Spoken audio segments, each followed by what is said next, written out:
what kind of problems are there. So compliance is very difficult. I mean, difficult कर दिया गया है उसको, ऐसा है नहीं कि वो डिफ़िकल्ट है, आप फॉलो तो करने ही पड़ेंगे, जो भी है रूल्स रेगुलेशंस तो फॉलो करने पड़ेंगे, बट ये जो सिस्टम इतना डीपली रूटेड है ना, इसको चेंज करना it will take time. It's not easy for one leader to change it, it will take some time. जिस दिन ये चेंज हो गया उसके बाद तो आप एंटरप्रेन्योरशिप की देखेंगे लाइन लग जाएगी लोगों की. People would love to be in this field, but अभी यही ऑब्स्टेकल्स बहुत आते हैं, आपको डील करना पड़ता है डिफरेंट डिफरेंट डिपार्टमेंट्स के साथ. आप अगर डॉक्यूमेंटेशन अच्छी रखोगे कोई कुछ नहीं कर पाएगा, फॉलो करोगे everything will be good, but still they are if and buts. आप कितने भी सच्चे हो जाओ, they are loopholes, and वो चीज़ बहुत हर्ट करती है.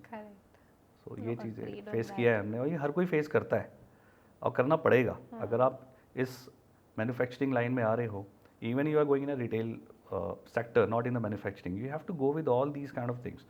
You cannot ignore them. You have to take them along with you. So you have to be a part of system. If you're not a part of system, they will kick you out. It's an unfortunate thing.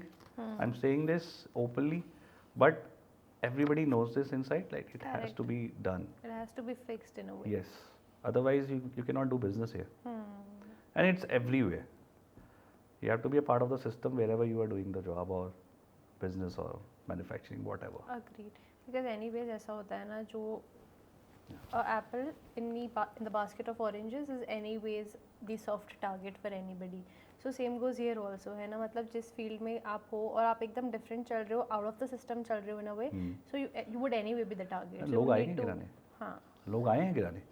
बहुत चीज़ें हुई हैं, competition ने ही करा है, problems create करी हैं. So that's a human nature. आप कॉर्पोरेट में भी when you try to get promoted, there are people to pull you down. Same goes for the business as well. So you know how to deal with such elements. If you are able to give a befitting reply to those people, you will shine. Otherwise, if you get scared with the system, with the people, you will be eaten up. So it's a part. If anybody is coming into this entrepreneurship, be ready for these things.